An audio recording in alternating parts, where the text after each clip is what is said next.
no fope ki alo itala o mamata I mahi I love Be moe manu fai kapaka o tu pula I heila lahi I loto pau o tu pula I heila lahi I loto pau ai toi kuotongi I haku loto ke tu pula uai pesi te manongi ke ne whakalelu asi e te o I e fui lupe o kua fi e taloni I e fui lupe o kua fi e taloni Mi filo se tu ulaka no fanu kai ki te mate si manu si ka mafua ai e pelo ela asi no teu ua e si ka e mafua he ki ua ua e si ka e mafua he ki Isa mo I kai te uina Si ene manoni ai musu fai fio hela O te akapia whaka makuai si ene toka I e tere keiti si te sa whauru e te whakalata I e tere keiti si te sa whauru e te whakalata E ngata me I he tamalata nei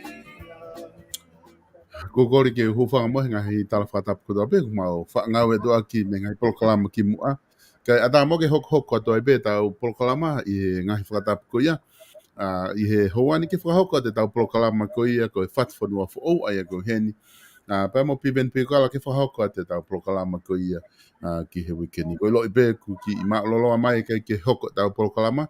Ka I he whakamari ko e ahoni ko fefia ke whahoko te tau polokalama ko fefia fo ke whakamari o ku ata ia PIVENI ke ma whahoko atua e FATUFONUA fo au ki he wikeni. Ko ki mu ai te mate polokalama tu pe I he pongpong I to prelulu I he taimi tahaua mahalo I he to prelulu o ku o atu pe I he whanongonongo ai ko e polokalama I te ma atu he wikeni ko e polokalama ko ne ahoni pa mo polokalama ko ia I he to prelulu ai ko e tu fuke he ahoni e kainga fia ke tai tai re ki motol ku mo simu o mai ki loton pe pe he ki me te motol ko to pe te motol ki lava mai ke tau kofata he tau polokalama ko ia FATUFONUA fo o ke wikeni taimi tatau ko tatai lere ia PIVENI PIUKALA I laine ke ma whahau pa te tau polokalama ko ke auni PIVENI malo da mau ahon ko ilo I ko e taimi ala tu ni to pe weekend kahau ko konga pe kahau pe mo malolo lere va o whakatari ai ki he ola ko ia au e whiri whare area e whahoko o whiri whakapotopoto e whahoko fe hake tau ngā wepa fe hake a tongana ki he ahon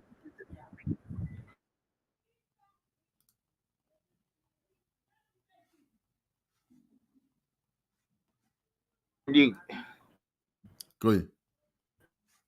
O mo di pege have. Koi. Koi ahoni toi pe foi ai koi atu site. Koi tu site wi ka au ngata anga ya campaign. Pe a tali le vai pure lolo. Koi tapu le vai tu ai pure lolo. Ka fai le vai fili to pure lolo. Ai o toi foi pesi toi pe foi ke ta. Ka ko ne ama ke ahoni solo koi osia mau to tu to ai tangata fitu. Kolo ko na mau fast mai I to for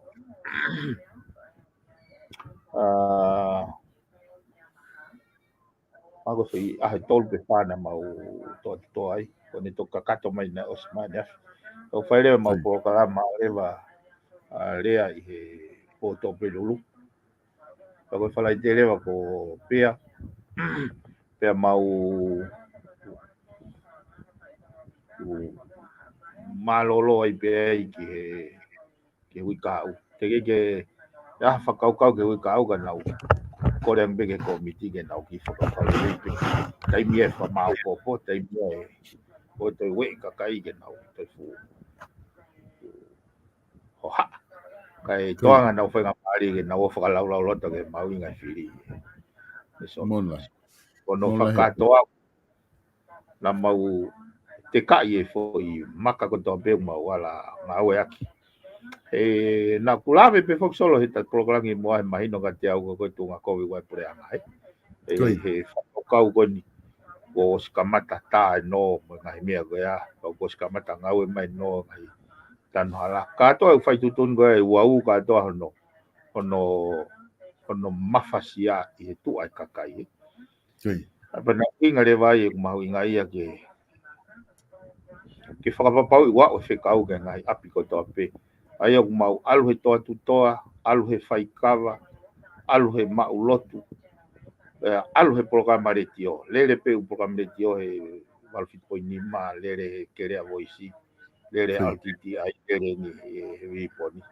Kaka having said it, solo ko o whekau ngā mamahi e mea whaiki ne hoko, ne huktoni holo te whare, au ilo peo kuku ke mama o ati ai pa to e hoa o fa bena e ka be o to he fononga a pe fa non ko e ka fu ke solo me a ko ma inga ka o ai fa ka i ta ki pol ka ma ko ngai ta hai fa ka ma inga ko ke ma no he ka kai ko tau mo ini ka tau ma nga ki tau ma te ai o kai ko tau api ma o ni ke tau fu no fo o fa i pa tau angi ni ko he ke tau ko te tau whakau ke tau o he ke to he ke tau to ma wa he me he api ni me mama e ke ka ko whamunu ia ke kau ngā mama he atu he o tui pe ko ko tapu aki pe ke mo family mo whanau e futa ulahi ko mo ia tanta igi na mana tu lele pe tanta igi wa o tunga ko na usi ai ko ne beste kai te fu ke he mo fo tunga na kilo aki ai i wa vai ko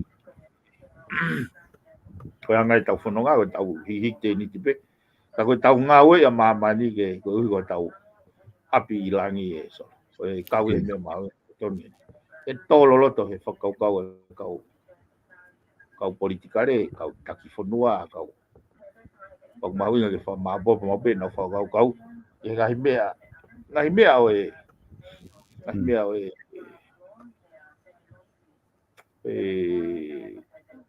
ngai mea o life after death mo ui he hiri mate o te tau whaka mahua whaka sakia ke ngai lava mea mama ngai whakau Mona he pito piven pe malo pito ai no mana tu mo ya me pe ku mo ne pito ku na la vale re pito ai lot ki he me fikai ke tanga iki ke ta pu ni kau na kau fu ke tanga iki he kau fai ako na kamata iko ya pe ako go baba hai na to la he pito mo ka kai mo ka ke la wa ngahi lau to pure ang na fai ako loi message me ka kai da mai na fai ako na to fia pe si o ke ngahi nga we pe he o fai da ngahi matua ko ka ko a ho ni na fa tala no pe ke ngai polokalama to a ho ni ko hiriang e nga we ku te alo malolo he kai ke a ta hai nga we pe ia to bu ku pa pe ke a ho ko o si a piveni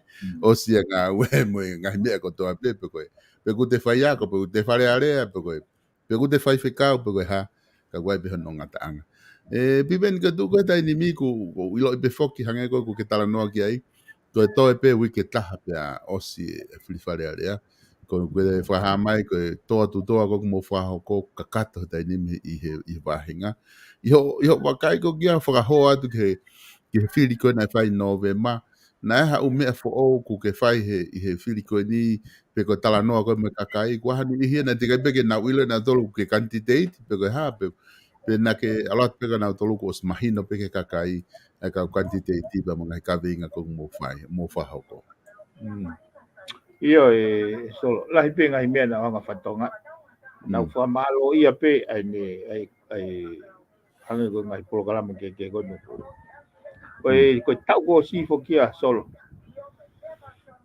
na la hipe campaign me polokalama le tiope pa mo ngai launching he ngai holo pe na kai ke fu fai ha alu e to tu to na kai pe ke fa to tu to na kai pe ke fai ha fu fai kava kai pe ko me ko mana ko ki ai kai he pe na la ha kai pe fe mo ikina ke teu lau e u me fa le fa lao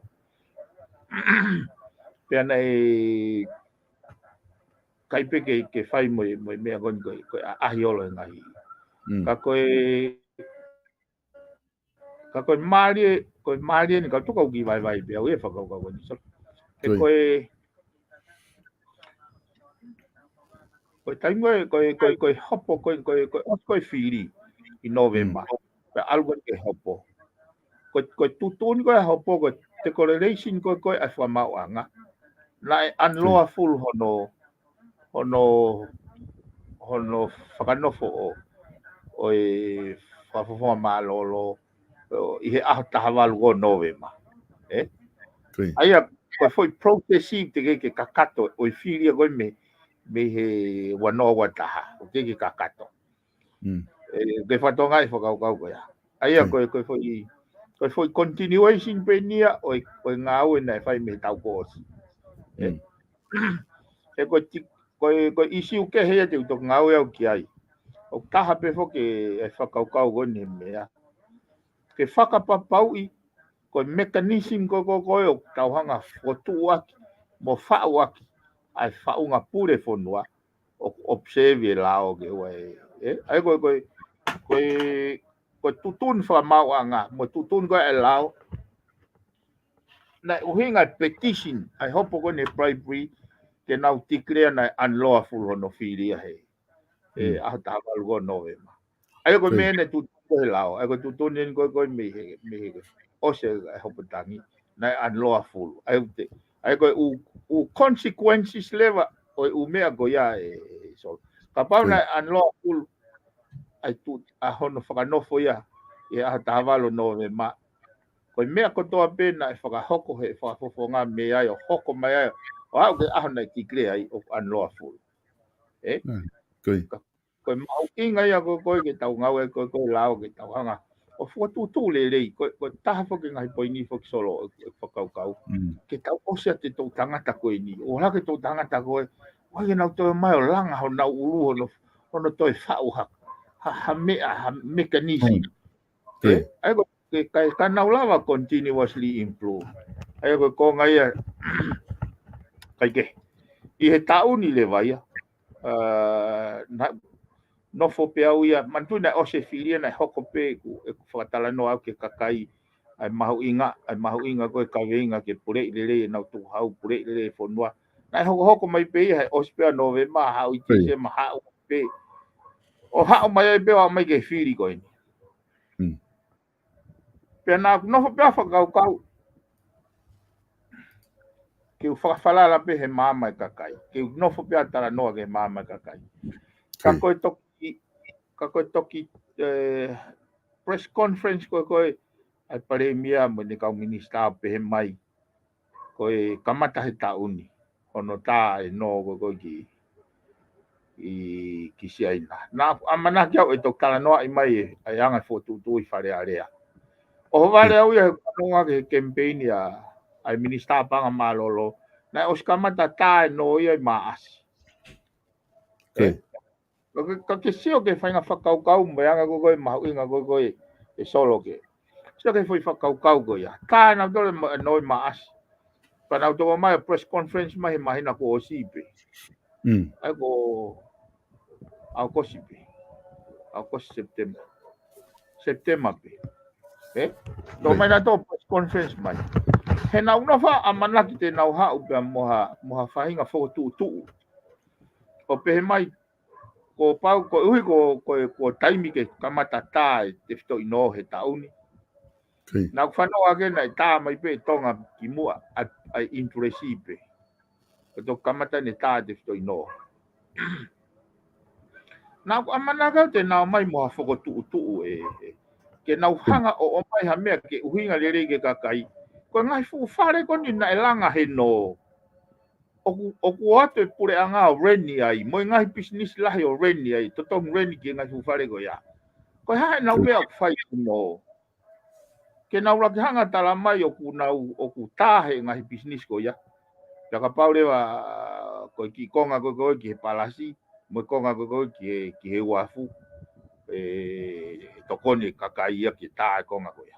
Ko hanga taka paurewa pau pehe. Na totongi nau tala mai mea ko pa nau pehe mai. Taka paurewa ka ki hanga he ngai business ko ni. Tau taha ko ni o tā nau no. E hanga rewa he pore anga o tā no e kau tam ko ya. Ka te nau puke ngai whare ko ya ko ese tia pore anga. O hinga i rau so. Kono hinga he kai ke pia. Te whatata ko ni. Kai ko tau whian solo kako sio ke lere loloa. Mo anga hono tataki honua. So ke no ko. No a ka sense na kai ke ai ko ka sense pe mo tui pe mo e wafu. Na kai ke vela kai ke hoko mau ka na tolu ka na ave ko ngala hisilini. Mahalo na me ya o ono no miliona. Kasi ang kau hanga fika ina tolu no miliona a wafu una.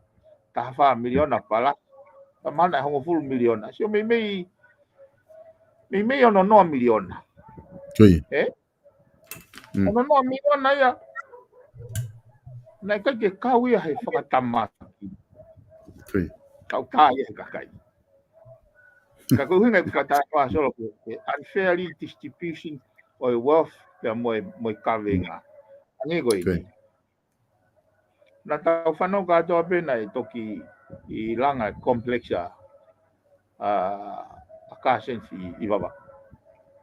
Pe te o penga business e pure anga te renya.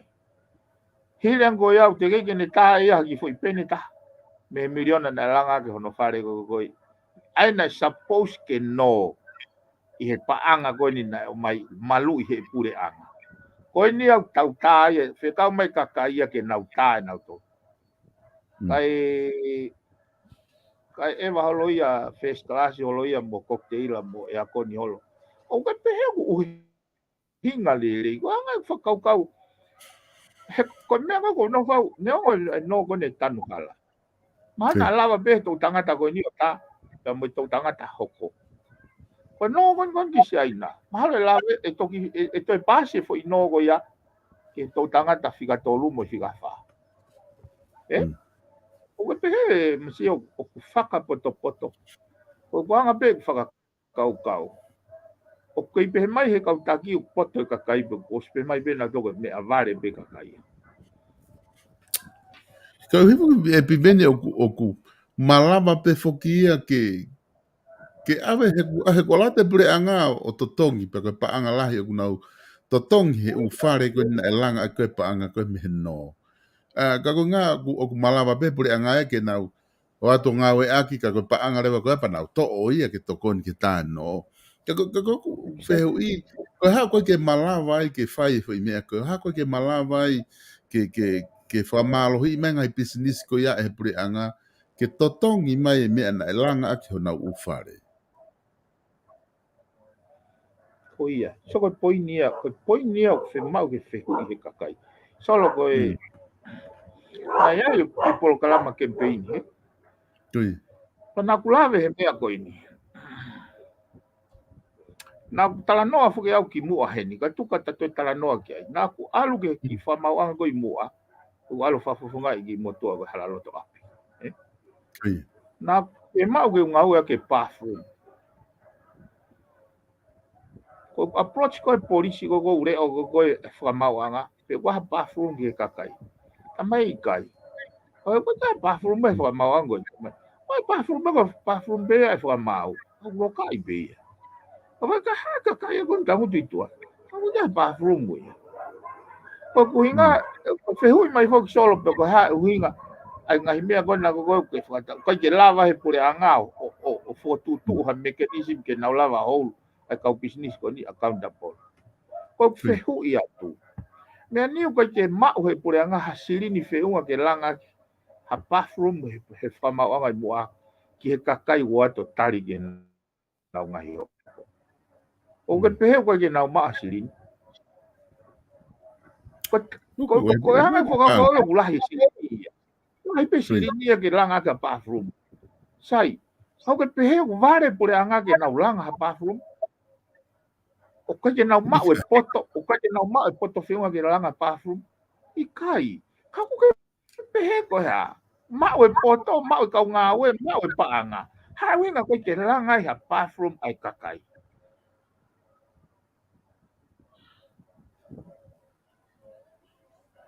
fehu ia ko ia don ke fehu ia he ta ko to he ku no loto ia ko fehu ko na ke lo loto ia he mindset e solo e ka ke ke au ko no fo ko no fa solo masi mafasia he aho ke aho faka kau kawat ai mahino ai kaipe to kai mai he kau takia ai kakai ka mahino ka we attitude mahino ka we mindset ko mindset ko kakai ai second class ko me avare na utoluia o na fatongia pe ke fua kavenga ko ke na kau na utolu ko ke na kau na utoluia he kala no he fonua kau ia me ko ni solo ka pa ke fatonga me enia na ke wanga ke na fe lau ke alo tangutu he fai ka va kala no ko peke winu ka va solo o are ke oksino ke ka va ka ko tangutu ayo kala no he mahunga ia ke wahe mahino ku ya o ke ka kai go ni kina o kore mau pe fo kala no mo ofa mai o fe lau ia mo tai ke tau e fainga tae ofa peheni fainga siolalo peheni e tau e befe lau ka ha mau konga kau ia mau tolu ka ha mau me atau ka ha fainga me ia ka pau na loto ke liriu e faunga ko ni o si hanga ni afio fa ata mai aki ene tuku mai toko la taha e tangutu fare area firi he kakai o ke sio ke fa ofa o whakaukau ko riliu ko ne whahe wana hongo puru. Ka kono mau ko attitude, ka hanga he attitude o whau kovi e whaunga ngāwe, mechanism, hanga rewa he mechanism o whaata ai kau pau, kau kaihaa kau, e nau kirikiti mo wainga he tukhau. Kai sio noa pe kakai. E nau ilo foke, tae mau sia mo ignorance e kakai. Pau na hanga rewa toho mai ai ngā mea tu whakaholo toho mai pe mo ni afio mo whaunga ke hange ko ha mea ia ke whake ai ka kai ke nau longo o te nau toirea ke nau whaihala e ko ngā ko ni afio e solo kau ia he pako uhinga lahi e solo i ku konga taha mea nau takai he alwate ngai wheitu o ai ka kai ene nau munoa pe mai kake nau kai tau filia ko i mau wha toka amado ke o fili ko i mu fili no ai ave mato e kake ai na ke nau kai te ke nau na to fa fika ke ka mo oni pe ka kai solo he nai fai solo ka pate fa fok pe ko mana tu ki mu e wana ho fulu o fili fale ala na hange ya ko ha me ka tu ni ko ia pe ha o mbari ne fa ori pe hange ha fe au mana koa whaka charity pe. O ia pe maheni pe alo takai o whai kawa pe whakaori olo. Iri pe ia he kakai. He nai kai kia hai whakahare o ia kakai pe whaunga pure whonua he tai ki mua e wana hongo furu. Matu ko tau ko whiri whare ia mai tau tauria ne na wo mai hau pe kau pisinisi o lohi aki ia tu nau tolu. Hu mai nau tolu. O mai pe kau pisinisi ia tau whetuku pe maa nau tolu. Hanga noa pe foka kai na ke na do fa fe taulaki ai fili fale area ki hono pure e na tu hau he ko fili go kabineti mo pare mia me na fai be ne afio ko ni o mai ke kakai ai ka ke fai be no pa usi he ka tu mari e ba mo ka wa ko le rei ai amata ki mo fa muno muna kakai ke na mai ngai mia ko ka ko ya fa tu ku ya Ko attitude ko sio lalo ke kakai. Ke matui he whaunga e whunman. Ko mo kautak. Sio ke settlement ko puki lave peo ke katata mea ko ni ko elito ni ko ngawe fabrika. Sio ke settlement ko ni ai sipoti. Uhaha na uhanga peo o talamai ko nau akuri ke nau se tolo. Ke nau talamai ko nau inga ni ko nau pehe. Uhinga le reige. Fai se tolo.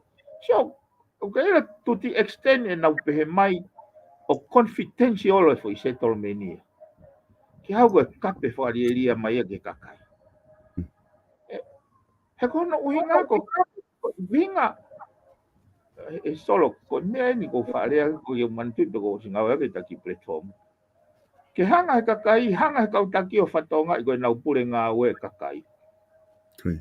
Ko aho ki mua koe nau pure ngā ue ne awhio. Na whire ne awhio e pare mia, whire ne awhio e kau minista. Pena uhinga le rei pe e nau hanga o mai e whakaukau ko confidential. He koe mea peni au nau wheloto i gai mo e nau pure ngā ue. Koi. Kai te whemau ke te iro kai koe nau pure ngā ue nau tōria ko e ne awhio. Sai. Tolo. Anga ne awhio tuange mai ne mawhai ko ia ke pepa palo te kakai e aho wano e wano hongfuru. Ke mafuri ko pure ngā ue kakai. Kai ko ia e pure ngā ue. He koe whehu i koe aho ni ko hai o tangutu he minister he tuunga paremia. Koe whiri e kakai. Ko hai tangutu he kau minister. Tō lai tā kau minister. Koe whiri e kakai. Ko hai i lewa e pure ngā ue.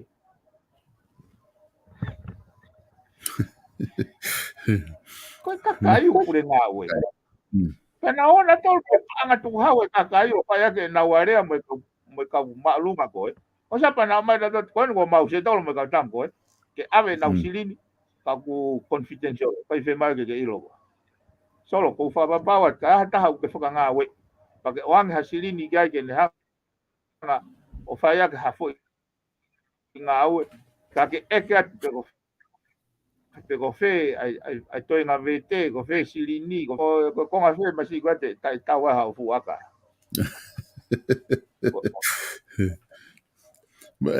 Piveni monia pito ho whamatalahe i he tōkunga koi kua uke ai mea koni ku tau sio ki ai ai e foko ko ngai nia ko whehu utoton ke whehu ia he kakai o ku ngari ke he hange koe ni e tai mo tau tala no ai ko ke u business ko na tutu ko na langa ko ai ko tano he issue ko tano ka pau te no fo to api pe ha ha ka ure kai o itana to ha me na mai to tutu to fare he ka ke te ala kita tala ke pure anga ha mo mai langa ha ku no mai o mai langa ha ku fare he na tutu ia e paula pe ko hai he te ku os tutu e na dolo me ko u fare ko ni na ka uia he vela ka ko mea ina o whehu ia tu. Ko ha mea o whe ilo ngaki le rei kotoa ai e kau business kotoa na e vela ho nau ngahi whare na nau kau he no. Ko hangu nau whe ilo ngaki ina to ke nau tuu whakalongolongo pina to ua taha se ni te tahi pure anga i he no ko ni. O hange ni aku nau whe ilo ngaki pina to ria. Hange beha whai tu ni na beheta o mai siri ni o langa. Pa ospeka o na taha whakafoki ha siri ni. Aia ko na no fo ko ni ta pa anga o na uhinga na dol ko fo uia o kakai e fo noa po fo uia pure anga a vela ko na u fare business ko ha makatu nga ku wa o fo kau ki ai solo ko fa na kau ia va ta ko fo noa ni lao ko fo ko taime ne mama ko nga ne mama he ikai pe he ikai pe ke alu ko to maha silini me hapure anga pe ko panke o langa ko fare pa kau ke te tano ka frango fu ai he ma fai o poini ia ko hana uinga ko attitude tiri pe na tol ka ko me fa mai solo ke fa kau la ngi ke tau mafuri ha ke pe he foi malolo pe ko na agresiv fe lavaki aki kau minista wa mai ko ge ahoni Utangu tu mafle jevele fu feitu wo ne pure mai panga fonua. Ko bisem beng ko ia ne hanga whakapala nisi matuku hake he hakau. Ka ke whakau kau ke mea koe. Ko ia na ne hanga whakotutu e no koe. Ai no koe ni pa kai ke aha mekanisi mea whonga ngā oe ke hanga he mawhai e koe lao o puke ki nau tō. Kala. Ko poi ni ako ko hanga sai. Ko ia na ne whakotutu ke whakatau e waka koe asika. Kui.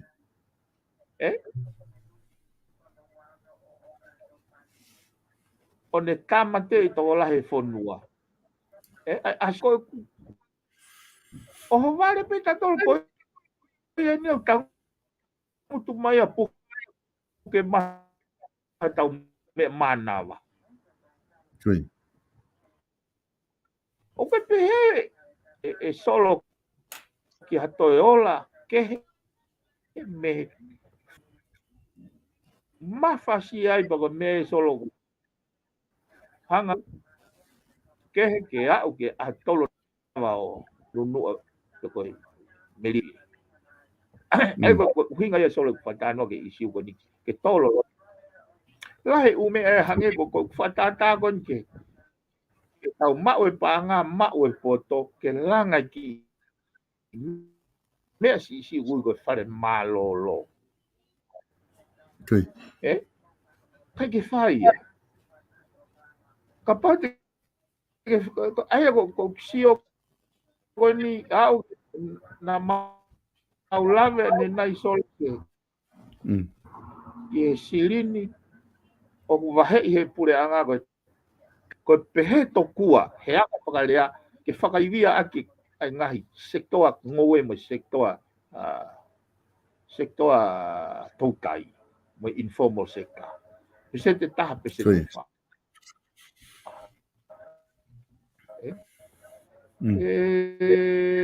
Solo. Mai e whakakau pau pa kai ke aiha system mechanism. Toi hau pe kau business le ko ia. Ke he lau mai kau ngoe me tonga. Kai ke toi ha mingi me malu i fe mau au nau mo a mo nau o anga e whakatau e nau ngoe. Si e solo ai na ai kai masiwa o business e kai masiwa toi foki a pe ia o whaingo fua ke no a CEO ia ke ave hane tahi ne o ako i muri i he polokalama pese te taha koe ni. Hano ha tangata ngoe i tōkanga ka usai ako ne tahi ne peko ne tamsi. Ke ave ke toi hopa te ako ke improve ke nawanga e nau standard of living. O si fo i be mo tuahe e ke whemau mea malu i koe fo ke poi ni koe whakatala noa. Poi ni koe whakatala noa. E hanga he mindset i o whakakui ki tau tolu kakai. Pea o mai e where ke kakai ai. Wheloto kovi aki. Kai ka nau kirikiti nau tolu. He koe mea he systemi. He koe mekanismi.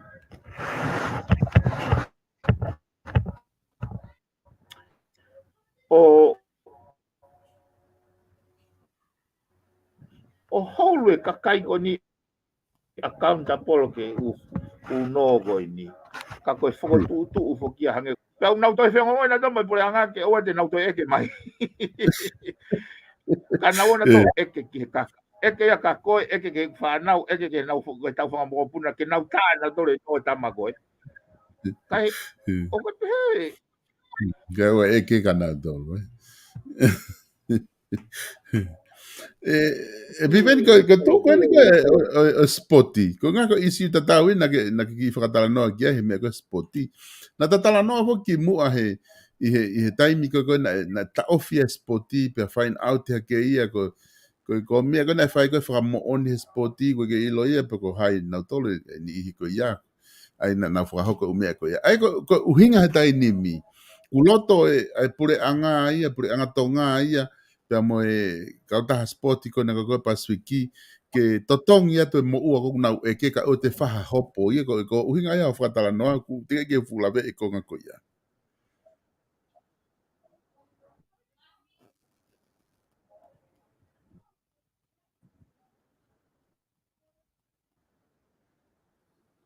Wonga tu piven?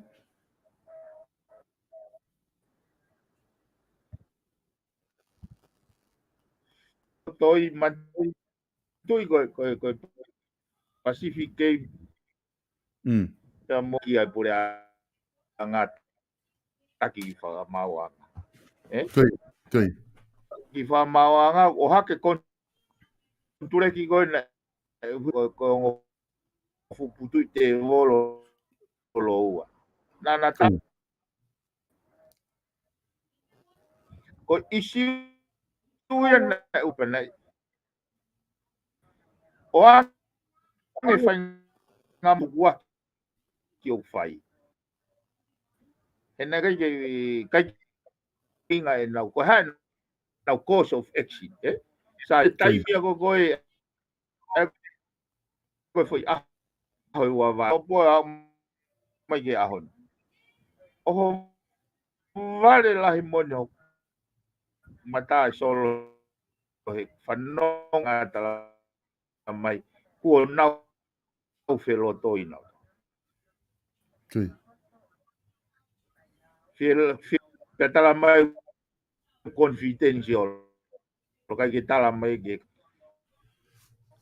kau kai ke alu mau peke ki ap ko tope ko wharean whai ke ki ap ko tope.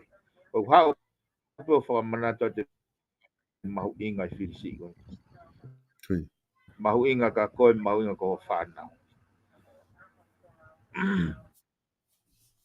Taua taina mo whiri. Ko uhinga ia e ku whailau he isiu ko ni sol.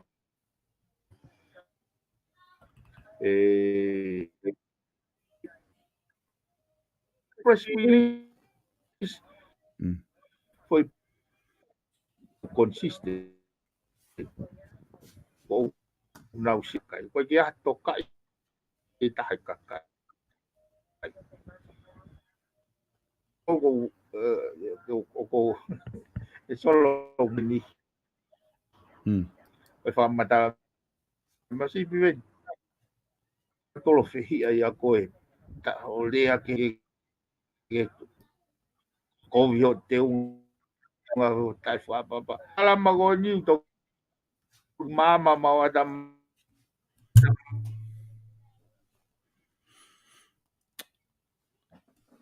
Piven mahalo ko o ki trop ho neti.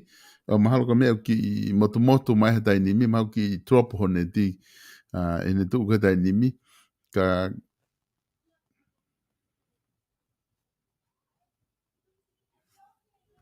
yeah.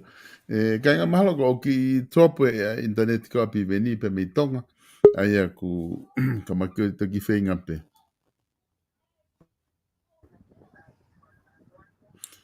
Pipeni mana ki tropo ne tia motu mai ke ongo mai o whakatara no. Koia. Koe taha whoke mau takai ko he toa he. Koi. E kakai unau pe mai masi mau toku whanongo ho polokalama he osi ai whiri. Kau mahino ka mau tō. Ana mau nofo mau tō ria mo i whai whihi atu ko teu, whihi a ki ho rea ki he whare tui. Au toku mahino ka mau tō. Ka koko iau ke hanga o whina ki mau tō. He wikai ke manawasi he uai uhinga o ke whakatala noa. Maari e wahe toko lahi e solo he mau. kakai koe ni. Ka koe whakakaukau whoki a solo e sio koe ni ke mindset e kautaki. Na o mai na tolo e vewe ke ai kakai. Ka teke mu a mai ne a fio koe me feitu ia koe o pete e whaharea ki ai. Solo ko whakamanatu he ngahi whai kawaanga mea tangi. Moile whangakui wa aku. Whaka apa e na tole ne a fio maalunga ta. Kana kai nau whakaheke heke na tole ne a fio. Kau kai ke uhinga e kure aku he isiu ko ni ko tau feia po protocol. Uhinga e kure aku isiu ko ni he malaki to tono e kakai. Me ka kiau nai a wea pe ai hatu ia ki ai. Soka ke tala noa ko ni ko ke mau pe artikolo no interview o tupo toka. He hiwa ngo futupu. Ene whanawhana ki a agilisi pa mo pa telesio. E hoko e liriu i hono taimi. O si hanga pia, ko nofo ko whakakaukau ko ki ai. Pea ko ne whakarea koe, so koe taha mea ko te lolotoa. Ko ne whakarea koe, hono interview ia pe na e hanga he tutu kono nuka alo whao. O whakawawe ia pe tene ai ia kene. Ko ne tari i kai, hala au pita. Na hanga pe tutu ko ia whakama, o ne hanga o reinforce pe ki ai, whakamahino pe ki ai, ai mea na e sio ki ai o tonu pe ia. He nai uhinga ne tari e ia li riuko ngā ko ne ako i Europe. Kui.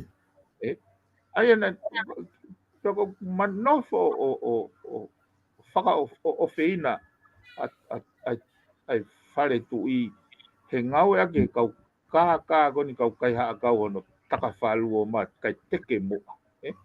Mana tui kou wha lave au ke pēno lo, lave ke kau loa lo ti mo palo pare ma koko nau whotu ke hangeo ke iri fia kakai. Ke hangeo ke whairi fia ia ke ne afio e kakai. Hala au pito e son. Hala au pito ke te iri fia hai whainga whakaukau koea. Ka kohono teke mua mai. Ke au solo ka pahe koe monu ia anga i whakaukau. He reo ka pahe nei kai ke toi fau mai e tāri. Mandu te ke finalize ai whiria o wafe wataha a tāwalo novema. Kui. Kana e ti tua mai tau waka whau politikare he tui ai motu ani. Ke ne hanga unfold mai ai ngahi mea koe ni. He nei kai ke mei i whakatokanga i tuu ai palopare mai pēnolo. Pea moe mahu inga o e lipoti koe asika. Ka pau nei kai ke ata mai pe asi mai ai ulunganga koe ni he hopo koe ni ai bribery. Kui.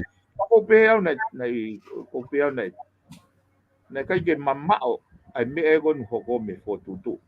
Pe me he fofonga e o tua. Ai ko sio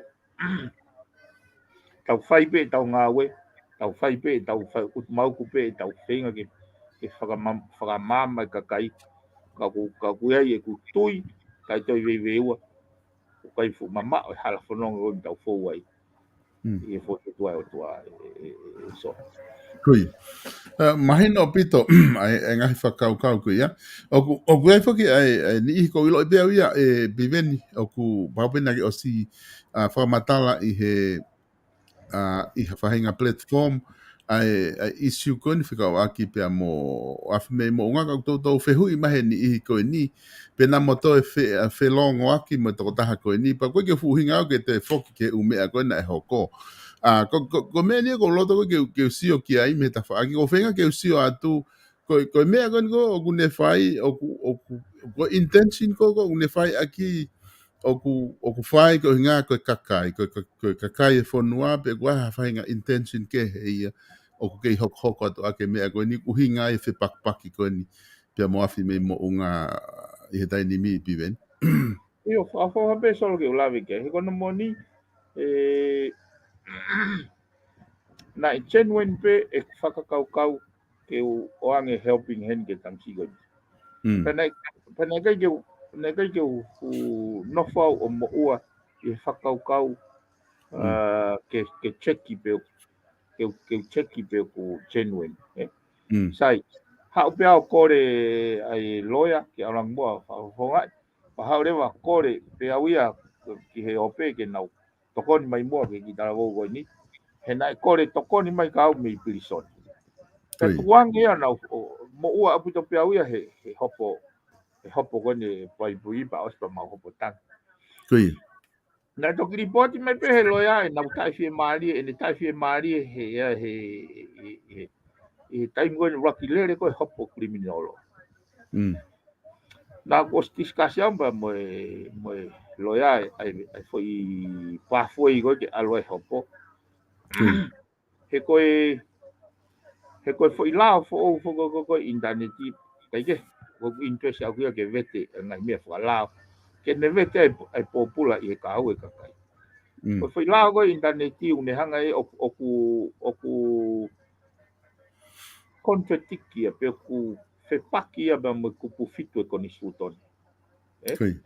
Ai nei neongo nei fai hopo i ai ka nei ma te ka ale hopo o na hanga fa mau polisi fa mo wa ma bu fa mau tan. He nei o si ai foi hopo pe he ai hopo go la limitia. Hopo go la limitia nei fa o kabineti fata to ko ni e lao ke whakangata aki ai ke toi o mai ai taimi o tonga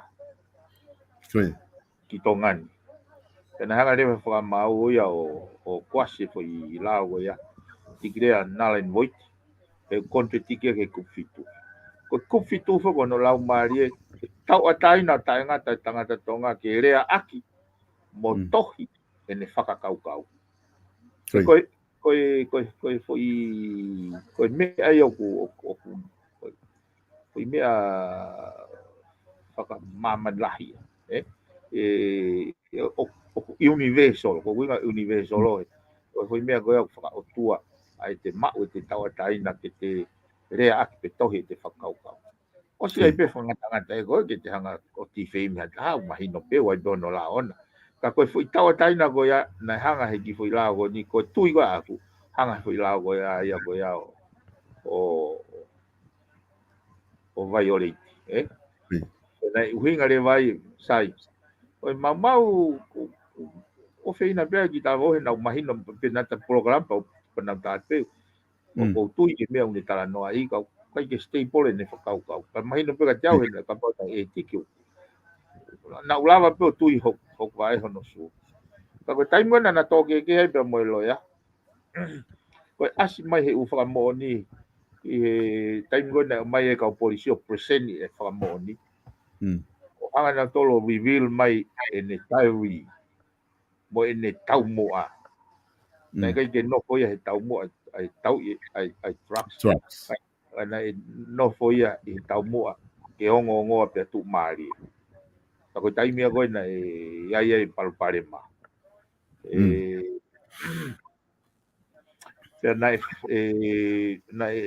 na disclose mai le vai ka polisi he na hanga na toria request ai o account ta silini mai ke ha ne ha go ki ai na tana ke fa te o lau mano ene ko ki ui la ko fa matala ben asunia pa na fu mo o be pa na utare wa ke tamsi o ha o ma fa ta ke ai ko ki malolo he hopo ga aku pa mau rotonga lele na hopo ha le ma fa ta moia i e ofisi pe ko o sunia kana o ngo ia pito trangi o sko fa matala sunia o ngo ia pito ku hange ko o ngo i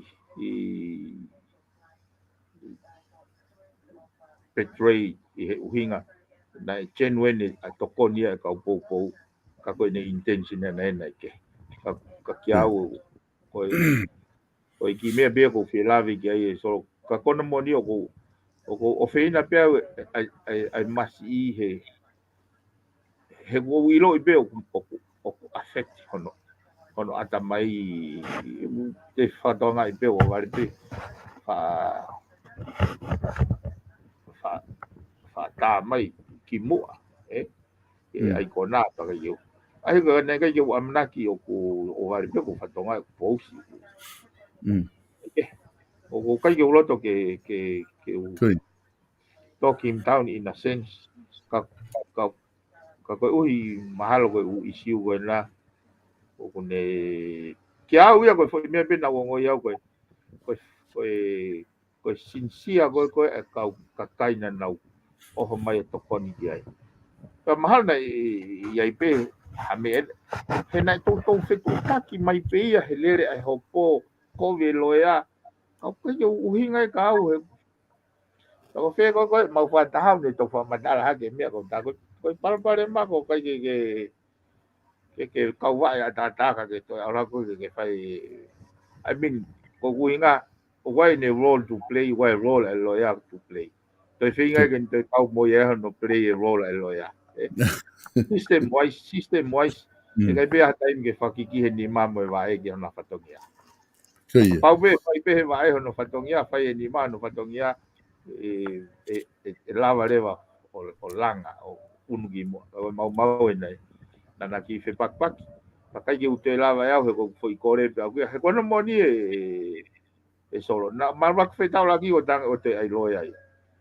he ko kau o kuai hono maf ko anga fo kau pa ko mea ua o kuai mo oni ai mandu fa ta no ko pa fa ia mai alta mai ko loia ko ni ko loia matau tau ta ko yu pa pare mai ai he ko nga ko ki tu ia la va loia matau tau li liu ha loio mo li liu ha mo no loi kai ke ko anga be ko nga tu pa nau pe kana o vale foga ne feinga mai ko me pisone ke utokoni angi kana aku kumia o fe mau ia ko he mechanism he systemi ke ala loya na yako na yako loya mako alo kumia lo ka loya na tinai kana ku ngo ka u me na ku ngo ka ngata ya sunia na ne na le tare ai na whakatau mua pe ai whinga paanga kona ke kore e koe ke kau mui ke totonge loea ka koe koe ave ke awhi me mo unga paanga ke tok whai e umea. Kau mua ia ke loea Koe. Kana mana na totonge tahamano tupu patoi afe tupu. Pe na tatari na ai hatoi hoko atu ai tangi pe toi hea mo ua he na ka eu tu ia tu toni ha mo ua he anga i whakau he wai mea gui ko qualify privilege he lao defamation ni pe o kai toi uhinga ia qualify privilege kakapau ke fai fa matala loi kana ke fai ia he best interest ai takai public oku excuse apolo pe koi kako ui hok kai ke aha haloia ia ene toi aluge ne uhopo defamation ni ko whanonga dau mo ua ai o hange ko ke ia pe mo ua pe kai kono sai be ne mo ana he defamation ni ka me malawa da ha o puke ia avonga popula pe ha o o ye tu ia we hanga he kau taki ko ni he ko mo ko ni sa mi vai pul ko ye minister lao o minister lao ya ke fonua fa lo fo ka ye tu ia we ha o minister lao ya ka o fai he minister lao a me ko to ya minister lao ya tau furi ke he ka pau ko ko moni he ko no inga mana tui na ta polokalama tawa hen he time da raki asi mai pe he ko hanga bilorevo na tis akuri ke whakau kau ka mahino ka te au ko whare ia ka kai hono atakai ko ye fe ungo ke hau o ha taki wha politikare buka taki traditional leaders o wha ilo ha taha hono kakai ha taha masiva ka sincere ne mea whai ba uinga lerei he ko hono monien pe ku sai ne pe ku tonu ene fonga pe ku hala ka ngoto fonuan he drugs o poinia o pare mai fonuan he drugs pe ku ife ulu ife ke pe ku moni pe ku loi ko issue ia he langa fo ka ku moni ai hanga he drugs yo tamde yo tau haka tupu moni pe ku pena fa ka genuine ne whakaukau pe nei whakaukau kehe kau e koe ki ne to'o ia foi whakaukau o kulotonga Palema pa whae whanuani e ngau e trucks koe ko koe ni hia io hongo koe ni time da tau te ton be tau oange benefit of the doubt ki ai neongo ni ngahi mea ka koe e solo te utate au ia mea whakaukau ka kai lahi kwa whangi ngau e whaingofu ai O ilo ai lulu whakaata mai o whainga pressure ngā oe o ange ko mea ko whai masi. Malawa bea gene ki hoko u mea goia ki ai. Ke whetoka ke whakaukau. Ko au o kou kau moau ia he ka kono mo ni solo na ko wanga sio he koe uki ve vai vai pa weni whakaukau. Ko taim na uke yako ai. Ko na aku manako ke utaha stiurio ko atakai kau tok lava kau tok yako. Ko nga ke ne hanga train strength for what mai ke lava poloka noise. He ko lava poloka noise tua ko lava focus e kwa. Ko foi train for ata mai. Ayo ko winga pe fe vai vai ke o e tapalasia he kakai. E wai pe fa hinga vai vai ata mai. Tonu pe na umea whakaukau ika the weakness of the mind.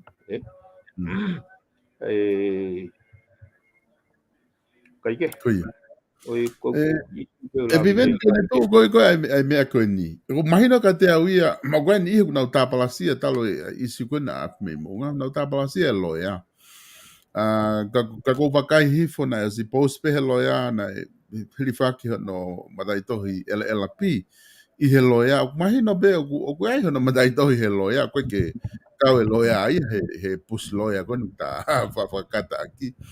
Pe o koe en taitolo ke totongi ene ngā ue o whai e hata. O ta tau o ha mawhatuki ka veinga. O koe ko ha business ia loe a koe ngā koe tau i say no to drugs. Pe he ke tamai loe a ke tai totongi. Mea pe ia loe a he. Pe ko ha en totongi. O koe whaku mo mea una upe he na tolu ia na ave fiha ki ai pa ate fiha kako e mo mea pe he. Ka koe ke fumau ke ai ka koe mea pe ni umahino o ku na koe whenga paanga ki he loea, ka na kai ke whenga paanga ia ke ave ki he masi i ke whai ake ne tau i drugs, eh? Iyo, o tai mo on pe ia na masirin ka, ne ia masirin ka. Kui. O whakaware ia ke masirin. Koe tau mua na sai, ka koe tai mua na mahino mai me loea ke ken toi, kana tai whi maari e kau mea koe na nau tokoni koe sirini.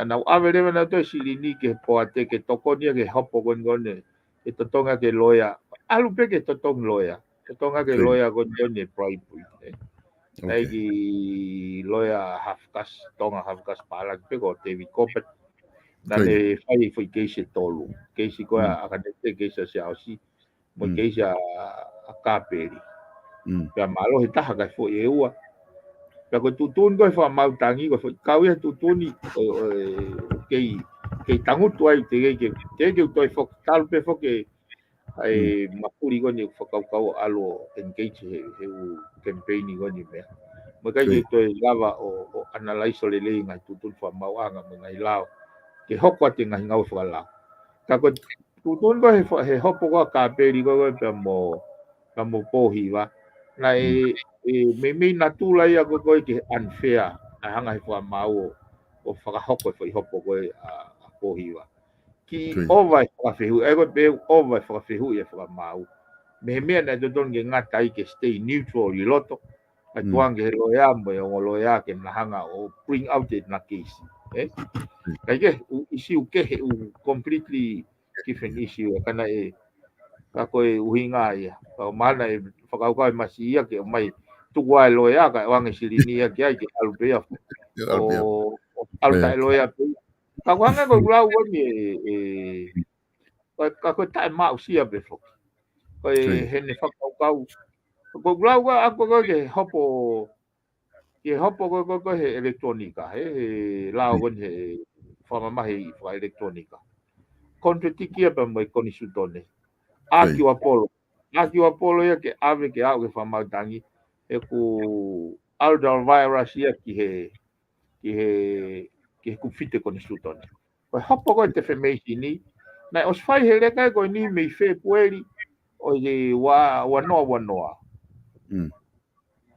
Na os fai e campaign ko say no to drugs.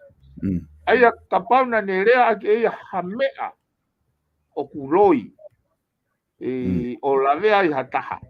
O o kuala tau kapo ia he konga ko e qualified privilege na ne fai ia i he loto hanga marie ko interest e fonua pa kuhinga lele ia he loto kapauna e ui he ene afio e fu symposium mahino ko ia ke drugs pa kuhinga lele ene hanga ia o mai u mea go ni neongo kapau o kuloibe aina kai ke totonu ke mo ua ia kapauna ke engage pe loea ana kai ke toton ke to hela ka ia toton hano mo ua o whakauka aku he na o sei pe silin ke taritari aki ke to so kai ke he me pango ia o ko ne hoko u mea go ni ka ki au ko tu i pena mahalo pena u inga bege hoko pe he pe hu ko fa ai fo ke tolo ke tau te kape te kape e ke te lao ki ta pa u si e fai ka au pe ni ke te au ki ta vai ke me ke te whakau ai Koia. Te hau ki ta te ke mai foi atake. Fa bibi ki mai fai wa ke ta ko foi. Me ke ia. E PIVENI ko ilo pete ta te programa pe he to plelu ka pa te ke fai mali ke ta te hoko pe ai ko e fa o si pe ku e fa ka ka te ta fa ko ni ko o fe na ai nga o ke say no to drugs se ko ta hai pa lo pale malahi hoko i tongan pe ku ilo pe ta ko to pa lo pale ma ko drugs a ko fe hu ya ta ge i ho ba kai me a hoko e na langa e ko say no to drugs so okay a honi doesn't make any difference ki tonga. Ko hinga ko te patunga ka polisi na o whakapaanga pa fund e pure anga ke na fai hono turi holo ka drugs mo no whakahu ki na tol me hafua o ko pe patse tu ave ki ai ke na fai ka ko nga ko ni o ku fai ga na mai mo ata o ko fai nga liu o ku hoko mo puke ka ulu i fe ke mo me pe he i he ha tai me wa o mai ke a honi pe ku ke tatau pe tu nga ku ya drugs o ke toi pe ka ulu i fe ke Me pango ia e sol. Even the king na ia e concern e king e tui pana ne u e fu symposium fa fonua mai ga ka taki lotu ka ho e ki mai kakai na tu aki o na kau he foi network pe o mai ba pe he to ku na va he mo foi patchet me he aho go ia solo ke aho te ke tau te fano ia respond ia report pe ka to e fa inga me so ia foki pe tau ke foi mecanism whakalao whaunga whakapolitikare. He koe kakai penia o kunau i he tangutu he sea mawhai o nau tolveu nau involve he mea koe. Aia koe no whai ngata aia koe koe hangai pe koe utara noa koe i e pēnolo. Na koe koe uhinga e nau fōtutu e pēnolo o whao e polis whakatolo whao he kato e pēnolo. Whao e attention yare koe e tene whai prosecution i whao e kato e pēnolo. O mai me whaka maula hei o whao mo kato pēnolo, o mai pa mo anti-corruption commissioner whao mo ia. Pure i katoa ngahi fo ulu i system whaka mau to tonu koe ni. He kato e pēnolo, ai pēnolo na nau whakatau e asika o mate ai toko fit whae whanuan. Pau jege nau tariui. E koe whamaapopo atei pē ai solo. Koia. Urola te taimi, kata te hoka pe he toble lulu. Koia. Pa malo atu e PIVENI he lava ta POLOKALAMA e honi. Ta toki hoko atu i he toble lulu. Ngahi isi uke he te talawa toki talanoa ki ai. Ofa atu ke te koe pa mo e toenga wike koe ni whae campaigni. Malo biso. Ia. Kainga wha malo lahi atu ke te ki mo tolu, ho mo whanangoa mai tau POLOKALAMA koe, FATUFONUA fo ki a honi. Hange koe na aku whamatala atu, e toki hoko atu, ai konga honoua, ai POLOKALAMA honoua ki hui ni, i he ahoto apule lulu, pia ku whamalo lahi atu, ke te ki mo tolu ko ia, pe mi Amerika lahi, kino mo hanga o sponsor mai e tau ngahi POLOKALAMA koe ni FATUFONUA fo pia mo e kole whamore pe, i taimina kai ke whakahoko atu e tau POLOKALAMA, ma tu ngai ki apsia na e hoko, a koe ni ku mao pe whainga maari e te ma whahoko POLOKALAMA e ua koe ni hui keni, ia pe he foki ki he tusi te wiki kahau ki mua ki hoko ko ia e tau POLOKALAMA whiri. Kei ki ngā tai whamalo lahi atu ke tanga e tau kau sponsor ko ia I he polokalama vipon media o ku whamalo lahi atu ka teki modol I he lava ko ia ke mo kei tokoni mai ke tau polokalama I hono sponsor ko tau polokalama tato fito ki he tau kau taha no ko ia ko South Pacific Loans.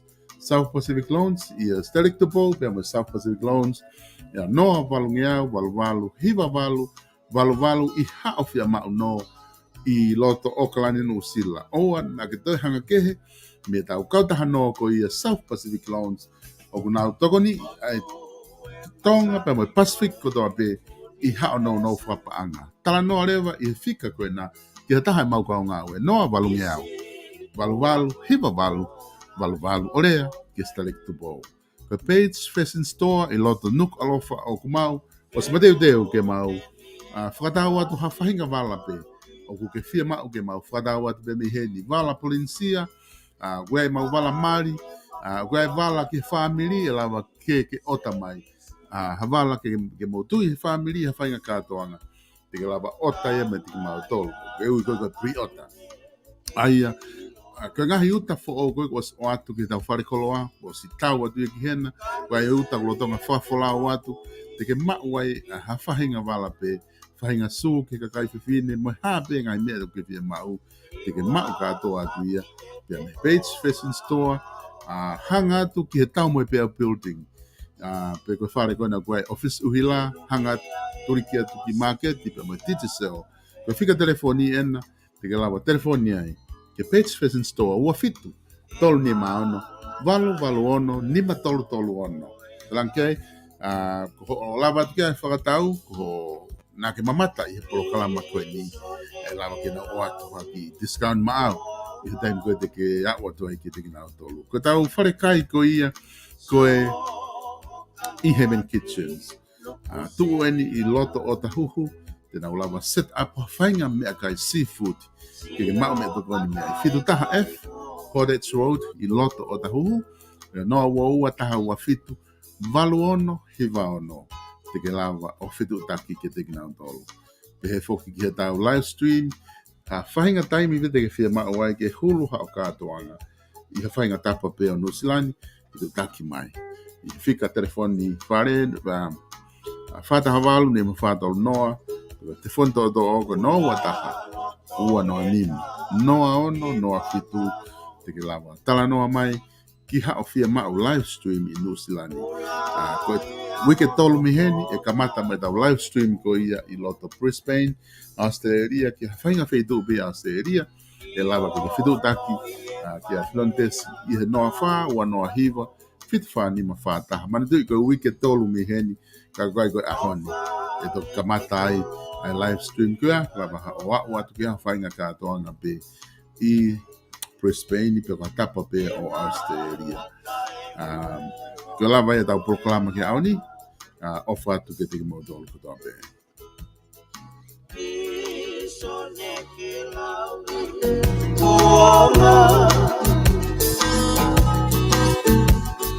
Sio hoka hoaki loko seirana